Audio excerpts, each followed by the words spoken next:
On va passer au troisième et dernier chapitre intitulé Intégrale impropre.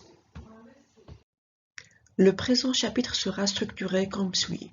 On va définir une intégrale impropre dans une première section. Dans une deuxième section, on va déterminer la nature des intégrales impropres. À cet effet, on distingue les intégrales impropres dites convergentes des intégrales impropres dites divergentes. Quelques intégrales particulières, à savoir les intégrales de Riemann et de Bertrand, feront l'objet d'une troisième section. Et enfin, on va terminer avec les critères de convergence. Avant d'entamer ce chapitre, on fait un petit rappel.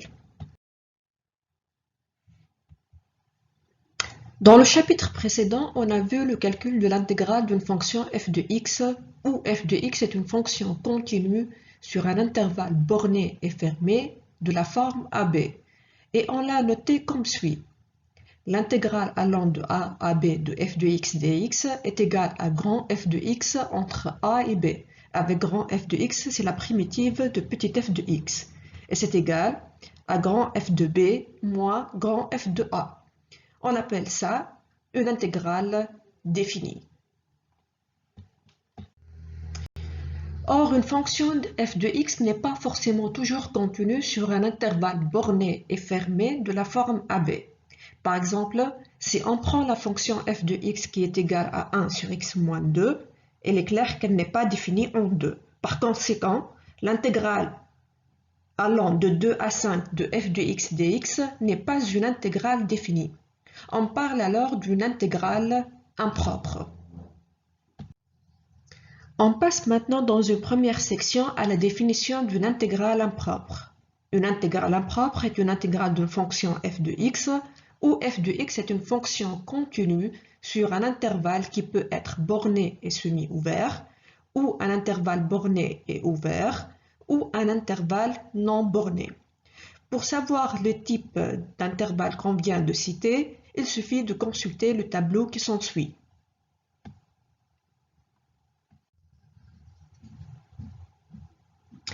Le premier intervalle, c'est l'intervalle AB. Il est borné et semi-ouvert en B. Le deuxième intervalle, c'est l'intervalle aussi AB. Il est borné mais semi-ouvert en A. Le troisième intervalle, c'est l'intervalle AB, mais il est ouvert du côté de A et du côté de B. Le quatrième intervalle, c'est A plus l'infini. Il est non borné mais fermé du côté de A. Le cinquième intervalle, c'est A plus l'infini. Il est non borné mais ouvert du côté de A. Le sixième intervalle, c'est l'intervalle moins l'infini B. Il est non borné, mais fermé du côté de B. Le septième intervalle, c'est l'intervalle moins l'infini B. Il est aussi non borné, mais ouvert du côté de B. Et enfin, on a l'intervalle moins l'infini plus l'infini, qui est un intervalle aussi non borné. En résumé, pour savoir si un intervalle est borné ou non borné, il suffit de regarder les extrémités. Si les extrémités sont finies, il s'agit d'un intervalle borné. Si l'une des extrémités est l'infini, il s'agit d'un intervalle non borné. Maintenant, pour savoir si l'intervalle est fermé, semi-ouvert ou ouvert, il suffit de regarder la position des crochets. De manière générale, dans les exercices, on travaille sur 4 types d'intervalles seulement, à savoir l'intervalle AB borné semi-ouvert en B, l'intervalle AB borné semi-ouvert en A, l'intervalle A plus l'infini non borné fermé en A et l'intervalle moins l'infini B non borné et fermé du côté de B.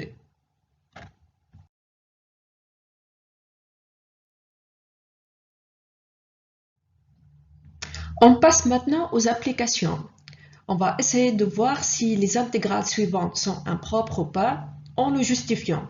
Attention, si l'intégrale n'est pas impropre, on parle alors d'une intégrale définie. Alors, le premier exemple, on a l'intégrale allant de moins 5 à 2 de 1 sur x plus 5 dx. L'exemple B, c'est l'intégrale allant de 0 à 4 de log de x plus 4 dx. L'exemple C, c'est l'intégrale allant de moins 3 à 3 de 6 sur x carré moins 9 dx. Alors on commence par l'exemple A. On a l'intégrale allant de moins 5 à 2 de 1 sur x plus 5 dx. Eh bien, il s'agit d'une intégrale impropre. Pourquoi? Parce que f de x qui est égal à 1 sur x plus 5 est une fonction définie et contenue sur tout R privé de moins 5. En particulier, f de x est contenu sur l'intervalle moins 5, 2, qui est un intervalle borné et semi-ouvert du côté de moins 5. On passe maintenant à l'exemple B. On a l'intégrale allant de 0 à 4 de log de x plus 4 dx. Il s'agit d'une intégrale définie, car f de x qui est égal à log de x plus 4 est défini et contenu sur moins 4 plus l'infini. En particulier, f de x est contenu sur l'intervalle borné et fermé 0, 4. On passe maintenant à l'exemple C. On a l'intégrale allant de moins 3 à 3 de 6 sur x carré moins 9 dx. C'est une intégrale impropre car f de x qui est égal à 6 sur x carré moins 9 est définie et contenue sur tout R privé de moins 3, 3. En particulier, f de x est contenu sur l'intervalle borné et ouvert moins 3, 3. On passe dans une deuxième section à l'étude de la nature des intégrales impropres.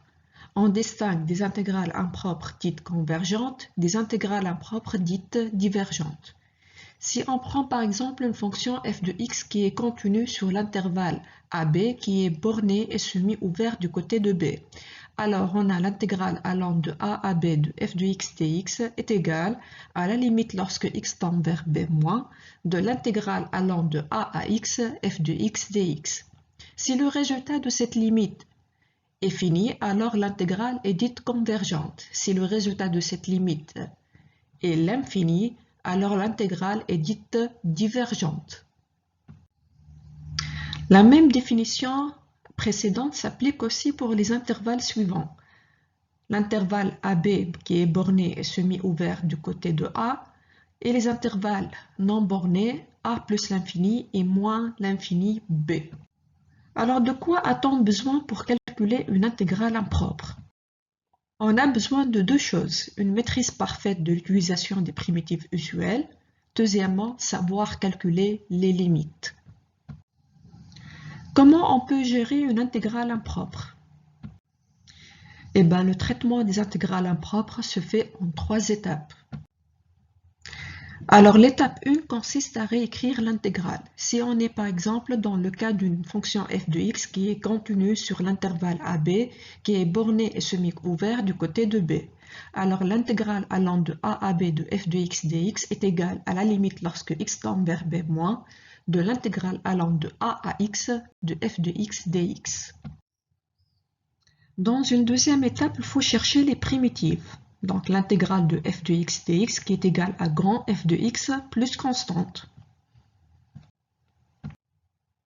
Dans une troisième étape, on passe au calcul final. On a l'intégrale allant de a à b de f de x dx est égale à la limite lorsque x tend vers b moins de l'intégrale allant de a à x de f de x dx qui est égale à la limite lorsque x tend vers b moins de grand f de x entre a et x, ce qui donne enfin la limite lorsque x tend vers b moins de grand f de x moins grand f de a. Alors une remarque, les mêmes étapes du calcul des intégrales impropres s'appliquent aussi pour les intervalles suivants. L'intervalle borné et semi-ouvert du côté de a et les intervalles non bornés a plus l'infini et moins l'infini b. Mais attention, la réécriture de l'intégrale impropre dans l'étape 1 diffère selon l'intervalle sur lequel f de x est contenu. Alors si f est contenu sur l'intervalle borné et semi-ouvert du côté de a, alors dans l'étape 1, l'intégrale allant de a à b de f de x dx s'écrit comme étant la limite lorsque x tend vers a plus de l'intégrale allant de x à a de f de x dx. Si par contre f est contenu sur a plus l'infini, alors dans l'étape 1, l'intégrale allant de a à plus l'infini de f de x dx s'écrit comme étant égale à la limite lorsque x tend vers plus l'infini de l'intégrale allant de a à x de f de x dx. Maintenant, si f est contenu sur moins l'infini b, alors dans l'étape 1, l'intégrale allant de moins l'infini à b de f de x dx est égal à la limite lorsque x tend vers moins l'infini de l'intégrale allant de x à b de f de x dx. On passe maintenant aux applications. Dans l'exemple A, on nous demande de déterminer la nature de l'intégrale allant de 1 à plus l'infini de moins 3 sur x carré dx en la calculant. Dans l'exemple B, on nous demande de déterminer la nature de l'intégrale allant de moins 5 à 2 de 1 sur x plus 5 dx en passant aussi par le calcul. Alors pour l'exemple A, dans l'étape 1, on réécrit l'intégrale, c'est-à-dire l'intégrale allant de 1 à plus l'infini de moins 3 sur x carré dx est égale à la limite lorsque x tend vers plus l'infini de l'intégrale allant de 1 à x de moins 3 sur x carré dx. Dans l'étape 2, on va essayer de chercher les primitives de moins 3 sur x carré en utilisant les primitives usuelles. Alors, l'intégrale de moins 3 sur x carré dx s'écrit comme étant égale à 3 fois l'intégrale de moins 1 sur x carré dx.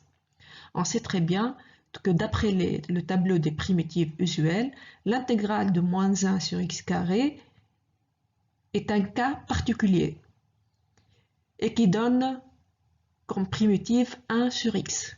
Si on multiplie 1 sur x par 3, on obtient finalement 3 sur x plus une constante. On passe maintenant à l'étape 3, c'est-à-dire on va faire le calcul final. Donc l'intégrale allant de 1 à plus l'infini de moins 3 sur x carré dx est égale à la limite lorsque x tend vers plus l'infini de l'intégrale allant de 1 à x de moins 3 sur x carré dx. Ce qui est égal à la limite lorsque x tend vers plus l'infini de 3 sur x entre 1 et x. Rappel, 3 sur x, c'est la primitive de moins 3 sur x carré qu'on a trouvé dans l'étape 2. C'est égal maintenant à la limite lorsque x tend vers plus l'infini de 3 sur x moins 3 sur 1. Alors, lorsque x tend vers plus l'infini, 3 sur plus l'infini donne 0. 0 moins 3 donne moins 3. Donc, on obtient un résultat fini. Dans ce cas, on dit que l'intégrale est convergente. On passe maintenant à l'exemple B. On cherche à calculer l'intégrale allant de moins 5 à 2 de 1 sur x plus 5 dx et donner la nature de cette intégrale. Alors dans l'étape 1, notre intégrale s'écrit comme étant égale à la limite lorsque x tend vers moins 5 plus de l'intégrale allant de x à 2 de 1 sur x plus 5 dx. Dans l'étape 2, on va chercher les primitives de 1 sur x plus 5. Retour aux primitives usuelles, on a l'intégrale de 1 sur x plus 5 dx est égale à l'intégrale de x plus 5' sur x plus 5 dx. Donc, elle est de la forme intégrale de u' sur u dx, ce qui donne log valeur absolue de u. En d'autres termes, c'est égal à log de x plus 5 en valeur absolue, plus une constante.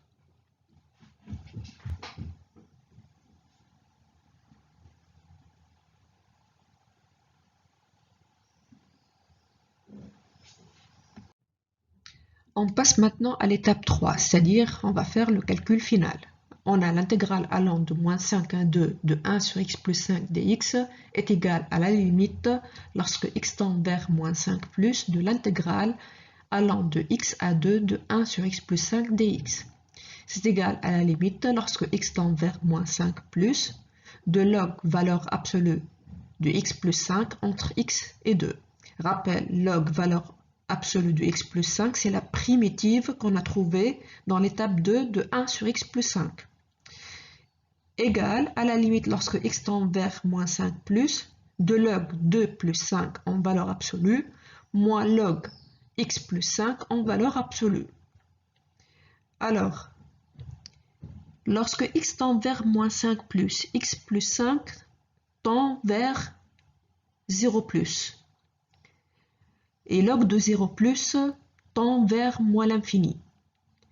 Log valeur absolue de 3 moins l'infini donne plus l'infini. Dans ce cas-là, l'intégrale est dite divergente. Voilà, c'est tout pour aujourd'hui. Merci de votre attention.